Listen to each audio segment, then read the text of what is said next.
Hi, I'm Dustin Weiniger. I follow a lot of the forums and the Facebook pages about shooting cap and ball black powder revolvers because it's a passion of mine. Well, one of the common questions that I see in the forums and in YouTube comments is it necessary to use the felt wads between the powder and the ball when you load your gun? Well, to understand that, first you need to understand what the wad is for. Each one of these is soaked with a black powder lubricant, and when you fire your gun, that lubricant is deposited all the way through the bore, which keeps the black powder fouling soft so that it doesn't gum up the riflings and affect your accuracy negatively. So you need to get that lube in the bore, and there are two ways to do that. One is to use the wad between the powder and the ball. The other is when you load the powder into your chamber, you just load your ball directly on top of it and then apply a black powder lubricant on top of the ball in the chamber mouth. Common lubricant would be something like a 50-50 mixture of beeswax and lamb tallow. That way it'll be deposited also. Now you may even see, when you do it that way, some extra lube deposits out around on the frame and the cylinder. I actually don't mind that because I find, if anything, it actually keeps the action working pretty smoothly. Now after you fire a shot, one way to tell if you've got enough lube in the bore is to just look at the muzzle. And of course I'm not saying point it at yourself, but with the gun in a safe direction, just look and see if there's a little bit of lube deposited on the muzzle.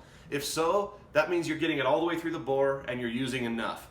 Well, why don't we go outside and I'll try shooting both ways. I'll fire a shot with a wad and then I'll fire a shot just using lube over the ball, and we'll see if they're effective.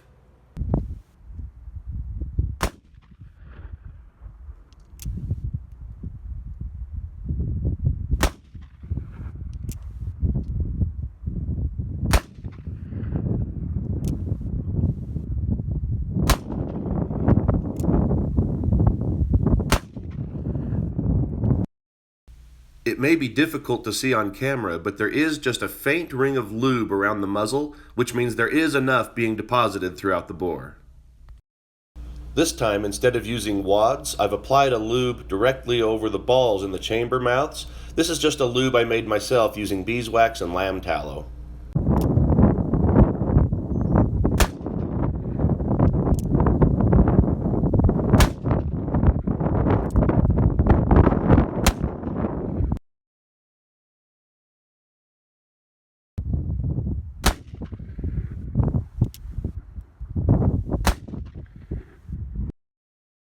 After the first 5 shots, I wiped the muzzle clean for a fresh start. The second method has now also left a faint ring of lube around the muzzle, so both methods will accomplish this.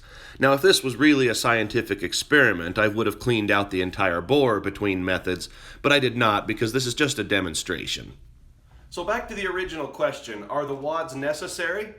Well, it depends. Leaving lube in the bore after each shot is definitely necessary, so it's just a matter of how you do that. You can either do that with the wad or you can do it with the lube over the ball. Now some people say that using the wad also prevents chain fires. A chain fire is when a spark from one shot gets down into the chamber next to it and sets off multiple chambers.